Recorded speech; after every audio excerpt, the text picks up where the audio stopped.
Bonjour à tous et à tous et bienvenue sur les News de Noon. Aujourd'hui, nous allons parler de la Liga, de la saison.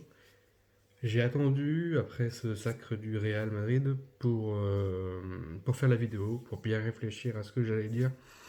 Et je vais parler aussi du début mitigé du Real Madrid, où en effet, oui, les joueurs étaient assez en dents de scie, où il y avait Courtois qui faisait des erreurs, où il y avait la concurrence un peu avec Areola, où on ne voyait pas vraiment le cheminement qui se dégageait et on avait un but parce que Zidane avait annoncé l'année dernière qu'il voulait gagner la Liga et que c'était pour lui une priorité plus forte qu'une Ligue des Champions.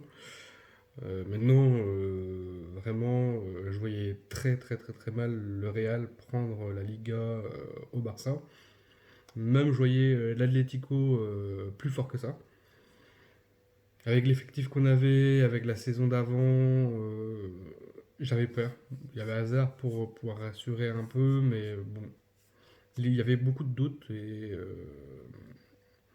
voilà. Et du coup, au fur et à mesure de la saison, ça donne un peu raison. On était après devant, derrière, on était quand même assez collé avec le Barça, qui ne faisait pas une saison, qui ne fait pas une saison excellente et sans aucun reproche et tout, mais bon, on va pas non plus jeter ce qu'ils ont fait. Ils ont fait une bonne saison, mais pas impeccable pour pouvoir gagner. Euh, quand j'étais allé à Santiago Bernabéu voir Real Barça, je me suis dit, ah, il y a peut-être un petit espoir que l'on repasse devant. On a gagné 2-0 et je pense que c'est le moment où tout s'est joué, où on a repris. Après, on a ensuite reperdu un petit peu, mais pour mieux reprendre.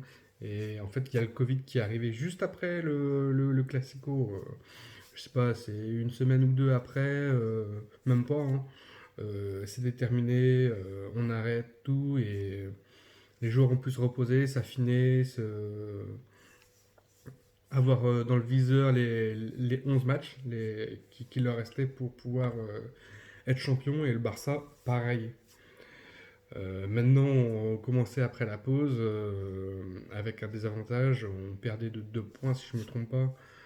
Donc c'est vraiment très dur. Et le Barça, en général, quand ils ont de l'avance, ils lâchent pas, quoi. Ils lâchent pas comme ça. Ça se jouera à rien. Euh, Maintenant, voilà, forcé de respecter ce que les joueurs ont fait. Ce qu'ils sont, ils s- on voit qu'ils se sont engagés. Je pense que Zidane, bah, ouais, il s'est motivé, il a vraiment cet aspect-là. Quand tu as quelqu'un comme lui en tant qu'entraîneur, ou même en tant qu'équipier quand il jouait, hein, bah, tu l'écoutes et tu dis rien. Et peu importe qui t'es, là, un joueur comme ça, c'est vraiment ça. Il parle football, il parle pas beaucoup, mais juste pour dire ce qui est juste, même si voilà, des fois, même sur un des derniers matchs, on voit qu'il crie parce que il est content parce qu'il gagne le match. Je crois que c'est face à Grenade ou un match comme ça, où on ne le voit pas exploser de joie comme ça d'habitude. Et là, il lâche un peu. C'est l'intensité qu'il a, qui prend sur lui, qui distribue à son équipe en disant que qui que tu sois dans le club, tu as ton importance, même si tu es remplaçant, même si tu es porteur d'eau, même si tu es staff médical ou n'importe quoi, tu auras ton importance et tu es vital pour le club. Tout le monde. Et tout le monde se sent impliqué et du coup, ceux qui rentrent, ils ont faim.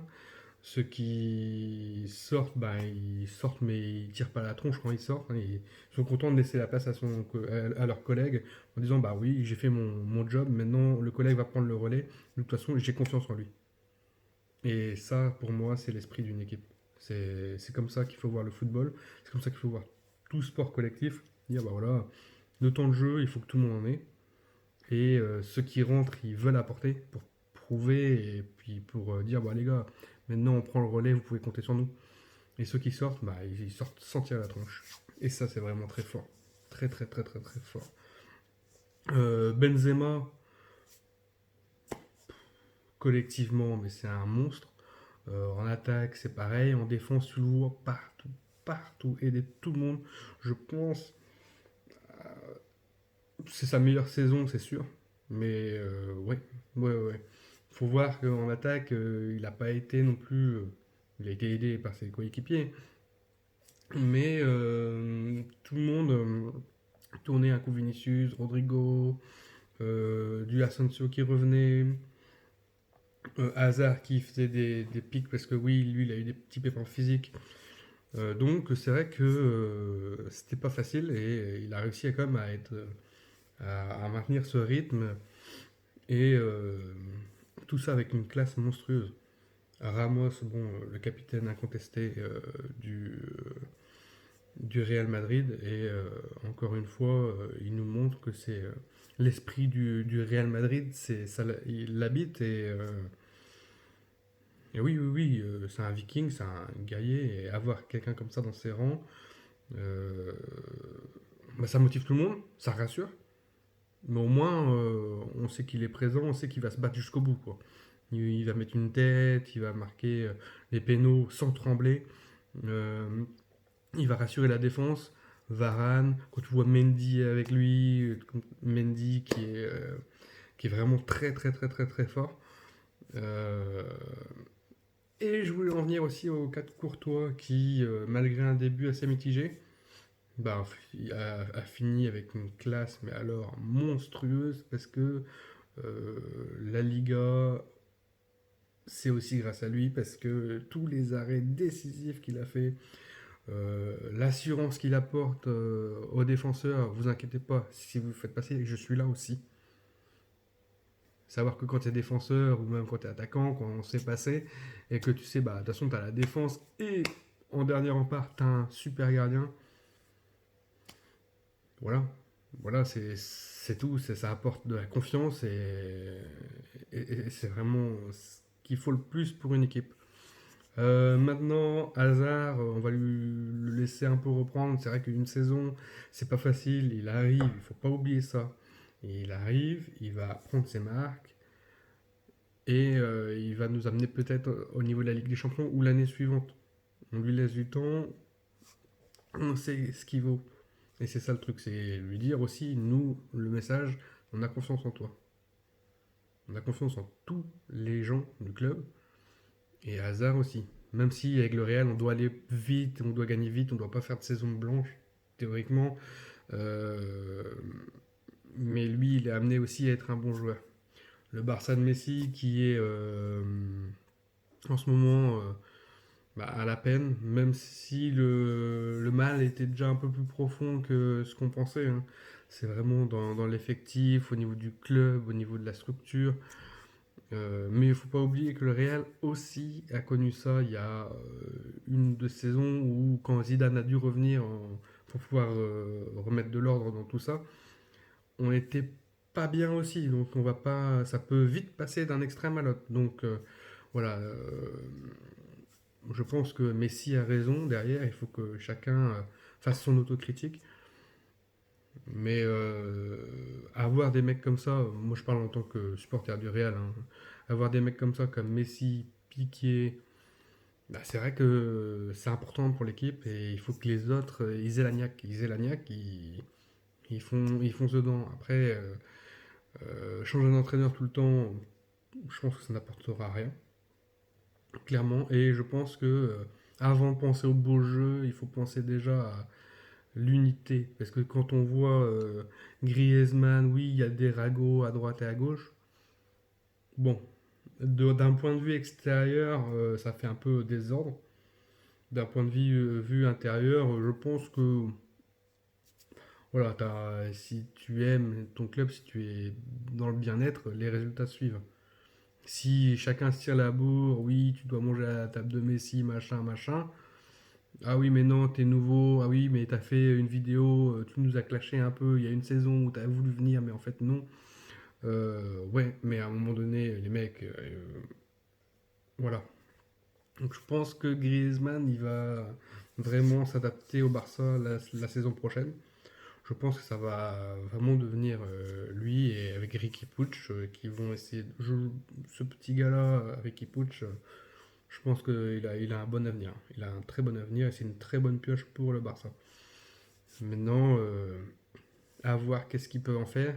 Jouer sur le rythme et vraiment ce que Zidane a fait avec le Real, c'est savoir faire tourner son effectif pour l'emmener le plus loin possible, qu'il soit le plus performant possible. Avec les blessures, savoir essayer de les gérer et compter sur tous ces gars. Et je pense que le Barça, s'ils arrivent à faire ça, l'année prochaine, ce sera une équipe monstrueuse. Donc, pour le Real, c'est super parce que t'as pas de bonne saison si t'as pas un bon adversaire. Là, il y a eu les deux étaient kiff-kiff, donc ce qui fait l'intensité un peu de la saison. Mais si t'en as un qui dépasse l'autre, bon, il y a plus. Voilà. Il y a- C'est bien d'avoir de la rivalité et de se pousser un peu comme Messi Ronaldo avec le Real. Si t'as l'un mais pas l'autre, ça va pas au sommet. Parce que si les deux vont monter, c'est c'est ce qui est le plus magnifique. Après, la Ligue des Champions, elle va être super parce que ça sera un match en un match, donc tout peut se passer. Et personnellement, je préfère limite ce format parce que ça donne des chances aux autres clubs, aux plus petits clubs, de dire bah, sur un match, tout peut se faire. C'est vraiment. Tout peut se faire, on peut faire trembler les grands et que sur deux matchs, bon, t'as plus de temps que venir voir, tu contrôles un match, et puis en fonction du résultat du match, tu t'avises. Bon, donc le plus petit, s'il a fait un gros match au départ, bah, il faut réitérer la performance, et c'est pas forcément facile. Sachant que s'il y a des joueurs qui manquent, bah, ils manquent, mais voilà, c'est pas vraiment la sanction, parce qu'au final, même si, bon, euh, je préfère ce genre de formule, mais pour l'instant, pour le Real, je les vois pas passer City, ou alors ça sera limite, hein, ça sera vraiment très limite avec une super performance de Hazard et sans Ramos, ça peut le faire quand même parce que je vois une défense beaucoup plus sereine, beaucoup plus en place. Maintenant, on va se faire bouger face à City et une attaque qui va peut-être pouvoir être percutant. C'est ça, c'est Vinicius, il arrive à percuter. Euh, Mendy, c'est magnifique parce que limite lui, c'est le digne successeur de Marcelo. C'est ouf.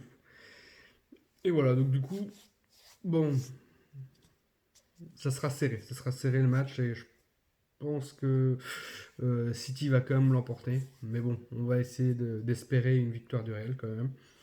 Le Ballon d'Or, le Ballon d'Or, le Ballon d'Or. Personnellement, je le verrai pas à Cristiano Ronaldo ni à Messi. Pourquoi? Parce que Messi ou Cristiano Ronaldo, même s'ils remportent la Ligue des Champions avec leur club, ouais, pourquoi pas. Mais là, il y a plus un avantage pour Messi que j'allais dire. Même si Ronaldo ne les mérite pas, mais c'est vrai qu'un peu de changement. Pourquoi pas Benzema? Benzema qui est vraiment très bon, mais ça dépend aussi s'il se fait éliminer par City ou pas. Parce qu'il a fait une super saison. Alors, plus digne que Messi et Ronaldo, mais la Ligue des Champions va définir aussi s'il a le ballon d'or ou pas. Maintenant, ouais, c'est vrai que c'est assez bizarre parce que la Ligue des Champions, c'est un nouveau format. Il y a eu le Covid. Il y a par exemple le PSG, s'ils sont champions de la Ligue des Champions, vu qu'ils n'ont pas vraiment joué leur championnat et machin, donc c'est sûr, ils marchent sur tout le monde, mais il n'y a pas vraiment de concurrence là-dedans. Donc ils peuvent pas vraiment. Euh, Si le Real avait explosé tout et le Barça était nettement en dessous, il n'y aurait pas eu l'aspect dépassement de soi et tout. Donc Benzema n'aurait pas été mis en avant. Messi, c'est pareil. Si le Barça avait gagné et que le Real n'était pas là, voilà, il n'y aurait pas eu de. Voilà. Et le PSG, on a l'impression qu'il marche un peu sur tout le monde. Donc 9-0, 7-0 en match amicaux. C'est des matchs amicaux, mais on voit que les mecs ils n'ont pas joué, donc ils ont faim. Et on va voir ce qui se passe, mais je pense pas que ça soit un mec du PSG qui remporte le Ballon d'Or. Donc ça va être vraiment très très très très difficile, mais bon, Benzema, pourquoi pas, si on passe. Sinon vraiment, ça se jouera à la statistique, quoi. Vraiment, entre Messi et Ronaldo, même si je suis pas vraiment pour qu'il y ait un autre Ballon d'Or distribué avec ces deux-là, je suis plus pour passer à autre chose. Maintenant, pour la saison prochaine, pour le Real, comment je vois ça, déjà, cet été, comme disait Florentino Pérez, il n'y aura pas de recrutement parce que il ne voyait pas pourquoi il avait demandé de baisser le salaire à ses joueurs et pourquoi on ferait un mercato après derrière, quoi. C'est pas logique. Donc voilà, mais on a l'effectif pour pouvoir faire une bonne saison prochaine. Maintenant, avoir la forme des joueurs. Benzema, est-ce qu'il va être au niveau? Est-ce que quelqu'un va l'aider? Est-ce que Hazard va aider? Modric, qui revient vraiment avec une super fin de saison. On voit Ramos, Courtois et tout. Et les jeunes qui arrivent et qui prennent des grades. Je pense que la saison prochaine, elle a l'air d'être bien. Maintenant, là où ça s'est bien joué cette saison, c'est que sur les petits détails des matchs, les matchs qu'il fallait gagner pour remporter un titre, nous les avons gagnés. Des fois ça se passait à rien, des fois c'était oui un penalty, voilà, mais on a eu des actions qui ont été annulées. Dernièrement le but de, de Asensio euh, sur un super défilé de Vinicius parce qu'il y avait eu main de Benzema au préalable. Voilà, après, voilà, c'est ça, les arbitres, franchement, ils font leur job, donc maintenant, dire qu'on est avantagé ou pas, oui, il y a des détails qui tournent sur nous, peut-être que la saison prochaine, bah, vous verrez, ça sera peut-être pas sur nous, ça sera peut-être contre nous, oui, bon, bah, ça arrive, et alors, nous, on viendra pas pleurer parce que, bah voilà, l'arbitre est humain, oui, ça arrive de faire des erreurs, oui, ça arrive de siffler, oui, mais il y a. Donc, et la saison prochaine, ce sera peut-être nous qui serons, voilà. Et c'est pour ça que des fois, les petits détails comme ça, les changements gagnants, les, euh, le relâchement de l'adversaire, l'intensité qui a été mise, fait qu'au final, on gagne une saison. Maintenant, c'est des détails qui nous ont manqué dans beaucoup d'autres saisons avant. On voyait que sur des petits matchs, bah, ce match-là, toi, c'est les 3 points qu'on devrait gagner. C'est les 3 points qui nous auront permis de gagner le titre ou d'aller jouer avec le Barça. C'était souvent ça, les dernières saisons. On voyait certains matchs, ah oui, contre le dernier ou un relégable, ah oui, on s'accrochait à 1-0, ah oui, mais ce match-là, on aurait dû gagner. Ou alors match nul, et on perd des points bêtement. Et là, cette saison, ça a été. Je pense que le Covid n'y est pas pour rien. Le Covid, et après, on s'est reconcentré dans tout. On avait, comme il disait, 11 finales qu'il fallait y gagner. C'était en mode, voilà, on va gagner. La saison prochaine, ça va être différent. Et je pense que ça promet de bonnes choses avec Griezmann de côté le Barça, les mecs de l'Atlético. Ouais, je pense qu'il y aura une bonne saison. Et je crois que si on arrive à maintenir le rythme, ça peut être sympa. Ça peut être vraiment très très très sympa. Après, avoir la saison d'après, c'est en vue de préparer la saison d'après pour un éventuel mercato assez gros avec potentiellement un Kylian Mbappé ou Haaland, ou on va voir, pour aider et prévoir l'avenir. Mais surtout, il faut penser qu'il faut être content avec ce qu'on a, avec tout, et je dis bien tous les joueurs qu'on a, même s'il y en a, oui, bon, ils font un peu les clowns dans les tribunes, c'est pas grave. Il faut pas oublier que c'est des grands joueurs et qu'on respecte tout le monde. Nous, on est le Real Madrid. Je veux pas entendre dire oui, mais bon, voilà, c'est pas grave. Les joueurs, ils ont leur chance, on est le Real Madrid. Maintenant, ça marche, ça marche, ça marche pas, ça marche pas. Maintenant, on respecte les joueurs. Maintenant, Gareth Bale, je pense qu'il va partir, mais il faut pas cracher dans la soupe. Il faut pas cracher dans la soupe et voilà. Et Parce qu'on oublie trop vite quand j'étais à Santiago Bernabéu encore avant et que c'était la fin de Ronaldo et que j'entendais des sifflets sur Ronaldo. Et ben oui, mais c'est vraiment un grand joueur. Il faut le savourer quand il était avec nous. Quand il était avec nous et que j'entendais dire oui Benzema. Oh, attendez Benzema, attendez. Eh ben tiens, Benzema maintenant on salue. Mais il faut pas non plus dire quand il baissera de régime, voilà.